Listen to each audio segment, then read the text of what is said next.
हरे कृष्णा हरे राम। आज हम बात करने वाले हैं ईमेल मैसेजिंग की, जो कि बहुत ज़्यादा यूज़फुल है आज के युग में। और इसका यूज़ होता है एक बहुत बड़ी कंपनियों के द्वारा, छोटी-छोटी वेबसाइट के द्वारा हमें बार-बार आगाह करने के लिए कि हम ये चीज़ भूल रहे हैं, और ये हमें रिमाइंड करवाता है। तो कैलेंडर जो होता है सबसे पहला होता है जो हमें बार-बार डेट को बताता है कि भैया इस डेट को आपकी एग्ज़ाम है, इस दिन आप अटेंड कर लेना। ये बिल्कुल हमारे मम्मी-पापा की तरह है जो हमें बार-बार आकर कहता है कि भैया ये कैलेंडर देखो, तुम्हारी इस दिन एग्ज़ाम है और तुम्हें इस दिन उठना है। तो यहाँ पर तुम कैलेंडर पर जा सकते हो और अपना टाइम फिक्स कर सकते हो, और वहाँ पर तुम शेड्यूल कर सकते हो एक ईमेल को। देखो यहाँ पर सारी दी हुई है। अगर तुम ऐसा करते हो, फाइल पर जाना है तुम्हें, वहाँ पर तुम्हें कैलेंडर मिलेगा, वहाँ पर तुम्हें टेक्स्ट लिखना है, उसके बाद तुम डे, वीक और मंथ सिलेक्ट कर सकते हो कैलेंडर में। और यहाँ पर उसके बाद तुम्हारा टाइम भी सिलेक्ट कर सकते हो कि कौन से टाइम पे है। तो अभी तो ये इसका चल रहा है, यानी किस वीक पे तुम्हें भेजना है। जैसे कि अगर तुम किसी पूजा की बात करो, तो अगर किसी दिन पूजा है तो उस दिन तुम अपने परिवार वालों को ईमेल भेज सकते हो सभी को कि इस दिन आ जाइए, या फिर अपने ऑफिस में किसी को भेज सकते हो कि इस दिन हम पार्टी रखने वाले हैं, या फिर दोस्तों को भेज सकते हो, या फिर तुम्हें टीचर देता है कि भैया तुम्हारे छुट्टी लग चुकी है गर्मी की, तो ये होमवर्क तुम्हें करना है। और ऐसा इसका कैलेंडर का सबसे ज़्यादा यूज़ स्कूल वाले एप्लीकेशन में ही होता है। और तुम अगर तुम अगर पढ़ रहे होंगे अभी ऑनलाइन क्लास से, तो तुम्हें देखने को मिल जाएगा कि तुम्हें बार बार मैसेज आता है कि ये होमवर्क इस दिन का है। और इसको ही हम बोल सकते हैं ईमेल मैसेजिंग, या कि मैसेजिंग शेड्यूल एंड अपॉइंटमेंट। अब शेड्यूल एंड अपॉइंटमेंट का मतलब होता है कि अपॉइंटमेंट को अपने हिसाब से शेड्यूल करना, यानी टाइम फिक्स कर लेना और सभी लोगों को बता देना। तो ये हम कर सकते हैं, एक लेआउट ले सकते हैं। यहाँ पर न्यू अपॉइंटमेंट का ऑप्शन मिल जाता है हमें, यहाँ पर जाकर अलग अलग टेक्स्ट मिल जाते हैं। यहाँ पर सेव एंड क्लोज कर सकते हैं हम, और फिर उसको सेव करने के बाद हम उसका अपॉइंटमेंट सेट कर सकते हैं। यानी कोई डेट अगर हम सेव कर लें तो उसके बाद उस डेट को हम एक अपॉइंटमेंट रख सकते हैं किसी के साथ भी, जैसा कि डॉक्टर में होता है। और यहाँ पर तुम अपने हिसाब से कुछ लिख सकते हो जो तुम्हें अपॉइंटमेंट में लिखना हो, काहे के लिए चाहिए, डेट क्या होगा, टाइम क्या होगा, उस टाइम पे तुम उसे अपॉइंटमेंट दे सकते हो, कितनी देर तुम उसे वक्त देने वाले हो। तो ये वहाँ पर होता है जहाँ पर बहुत ज़्यादा लोग रहते हैं, जैसे कि अस्पताल हुए, या फिर कहीं पर जब नौकरी लगती है किसी की, तो बहुत सारे लोग आते हैं और वहाँ पर इसका यूज़ होता है। तो ईमेल मैसेजिंग का एक यूज़ है अपॉइंटमेंट के लिए, और अपॉइंटमेंट में बहुत सारी चीज़ें प्रोफेशनल भी होती है। और तीसरे नंबर पे आती है कैटेगराइज एंड अपॉइंटमेंट। तो अपॉइंटमेंट अलग अलग तरीके का होता है, यहाँ पर बहुत सारे हमें मिल जाएंगे। तो कैटेगरी का मतलब होता है उसको बांट देना, यानी मैनेजमेंट सॉफ्टवेयर जो रहता है मैनेज करता है, उसमें अलग अलग ऑप्शन रहते हैं कि हम उसे किस कैटेगरी में बांटना चाहें। तो यहाँ पर बहुत सारी कैटेगरी दी हुई है और ये अलग अलग हैं। यानी एक तो डॉक्टर वाली हो सकती है, या फिर उसमें बहुत सारी चीज़ें लिखी हो सकती है, डाटा, या फिर टिक द करेक्ट आंसर जैसा हो सकता है। तो ये अलग अलग अपॉइंटमेंट है।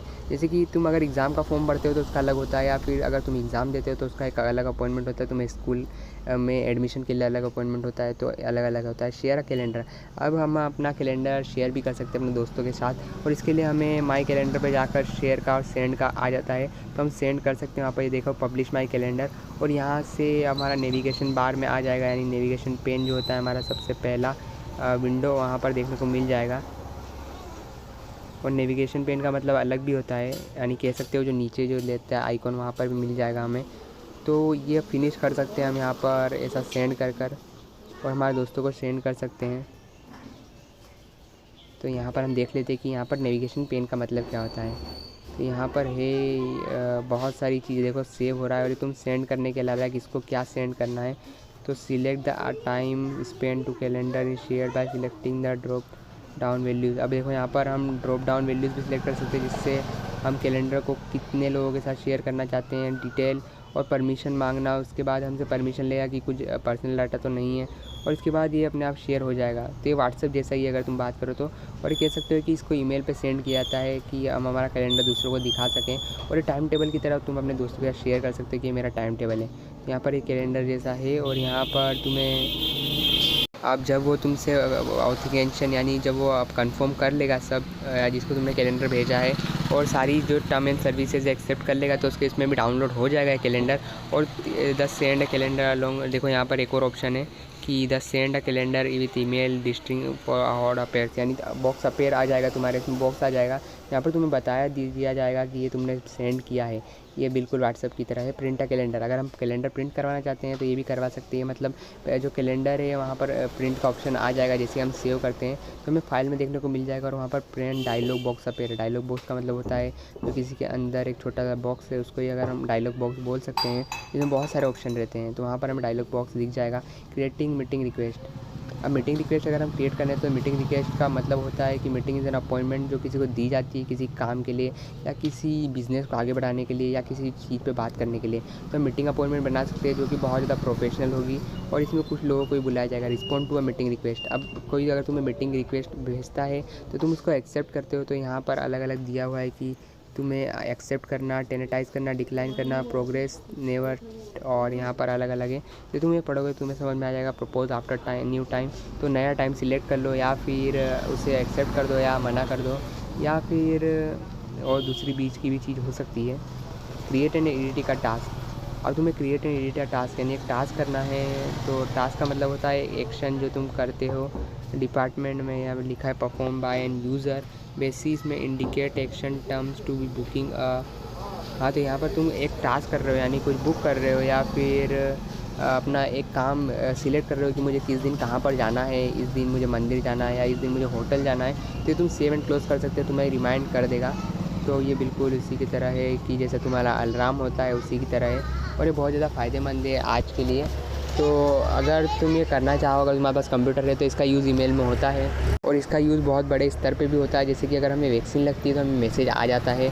तो इस दिन अगर हमें वैक्सीन लगानी है या नहीं लगानी तो हम खुद सिलेक्ट कर सकते हैं हमें किस दिन घूमने जाना है। और स्कूल में भी प्लान्स होते हैं, जैसे कि तुम बहुत सारे ग्रुप को बुलाकर पूछा जाता है किस दिन घूमने जाएँ। तो बिल्कुल उसी की तरह है कि तुम बहुत सारे ऑप्शन देते हो और उसमें सिलेक्ट कर ली जाती है डेट और उस दिन अनाउंस कर दिया जाता है और फिर कैलेंडर में तुम मार्क कर लेते हो कि भैया इस दिन हमें जाना है। Create and edit a note, अब एक इसमें नोट का ऑप्शन मिलता है। जैसे कि अगर तुम किसी दिन पर जाते हो किसी कैलेंडर में तो वहाँ पर लिख सकते हो अपनी डायरी के जैसे कि इस दिन मैंने ये देखा, मेरा नाम ये है और इस दिन मेरा बर्थडे है। तुम अगर अपना बर्थडे की डेट सिलेक्ट करते हो तो वहाँ पर लिख सकते हो कि तुम्हारा जन्म कब हुआ या फिर बहुत सारी चीज़ें। तो ये जब तुम एक डेट सिलेक्ट करोगे उसके अंदर मिल जाएगा जैसे कि फाइल, न्यू और नोट। तो फाइल के अंदर जो न्यू ऑप्शन रहता है वहाँ पर तुम नोट सिलेक्ट कर सकते हो और फिर ये तुम सेव कर सकते हो इसे।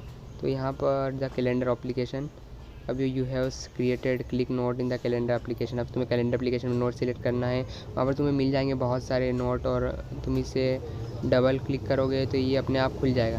ये मतलब तुम इसे ओपन कर सकते हो, पढ़ सकते हो और ये तुम्हारी कुछ बातों को ध्यान रखने के लिए कि इस दिन मैंने कुछ ऐसा किया या फिर इस दिन मेरे लिए बहुत ज़्यादा खास था। और ऐसा अधिकतर होता है कि हम बातें भूल जाते हैं और हमें याद रखने के लिए किताबों में लिखना पड़ता है। तो create and edit general entry, अब जनरल एंट्री का मतलब होता है कि क्रिएट्स अ इन्विटेड। सो दोस्तों ये कि जो जनरल एंट्री होता है वो हम क्रिएट और एडिट करते हैं, यानी हमें कितनी बार कौन सा कॉन्टैक्ट भेजा गया, कितनी बार कौन सा ईमेल रिसीव हुआ या फिर कितनी बार हमें टेलीफोन कॉल आए, कितनी बार मीटिंग रिक्वेस्ट आई, तो यहाँ पर हमें मिल जाता है। और ये मतलब एक बॉक्स जो रहता है उसमें रहता है कि किसने कौन से कॉन्टैक्ट से हमें कितने ईमेल आए, कितने नहीं आए। तो जनरल एंट्री का मतलब यही है कि हम एक एंट्री लिख लें उन सब की। और ये जो ट्रांजेक्शन होता है मतलब जो हमें आदान प्रदान होता है इन सभी चीज़ों का, उन सभी को एंट्री वाइज यानी रिकॉर्ड करने के लिए इसका यूज़ होता है। और ये हमें इसमें देखने को मिल जाएगा माइक्रोसॉफ्ट वर्ड में रिकॉर्ड प्लीज़ जो रहता है यहाँ पर लिखा हुआ है, इसके अंदर हमें मिल जाएगा। अगर हम क्लिक ओके करेंगे तो हमें मैनेजमेंट डिवाइस और बहुत सारी चीज़ें हैं इसके अंदर। माइक्रोसॉफ्ट वर्ड में देख सकते हैं यहाँ पर लिखा भी हुआ है रिकॉर्ड द फ्रॉम। तो यहाँ पर कितनी बार हमें कौन सा रिकॉर्ड पता चल जाएगा कि कौन सी डेट को क्या आया। और ओपन जर्नल और ओबे, यहाँ पर बहुत अगर हम पे क्लिक करते हैं तो हमें आ जाएगा कि कौन से कॉन्टेक्ट्स आया है और हम उसके पता लगा सकते हैं। तो ये देख सकते हैं हम यहाँ पर बहुत सारे हैं। इनने एक एग्जांपल भी दिया जैसे एक के ऊपर दिसंबर 2012 लिखा है, हम उसके ऊपर क्लिक करते हैं लेफ़्ट साइड से और ओपन जनरल एंट्री चालू कर लेते हैं। तो यहाँ पर आ जाता है notice the following item date are displayed. तो ये चीज़ दिखेगी हमें कि इसका नाम और पास बता देगा, क्रिएटिंग डेट, इसका डेट एंड टाइम क्या था, इसको किसने भेजा और उसका ड्यूरेशन अमाउंट क्या था, रिपोर्ट का डॉक्यूमेंट का किस टाइम को देखा गया। और ये मतलब एक फ़ोल्डर की तरह यहाँ पर हमें देखने को मिलता है सारी एंट्री की, कब आया, कहाँ से आया और कौन से किस यूज़र ने हमें सेंड किया। तो ये बहुत काम का है। देख लेते हैं नीचे। और